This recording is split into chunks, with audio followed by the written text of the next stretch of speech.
La idea de fer la falla d'esta temàtica va sorgir pues, com tots els anys. Se presenten 2-3 projectes en la comissió i la comissió pues, tria el que més li agrada. En aquest cas jo vaig apostar per aquest projecte, creguem que seria un bon projecte per a la meva comissió com a faller que soc.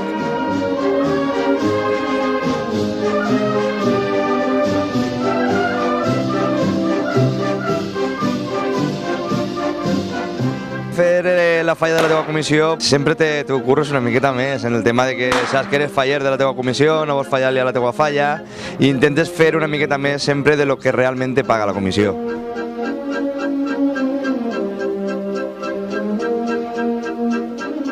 No mos ha eixit bé la cosa en el tema del premi, però jo crec que estem tots contents. Jo, el primer, i la comissió crec que també estarà contenta.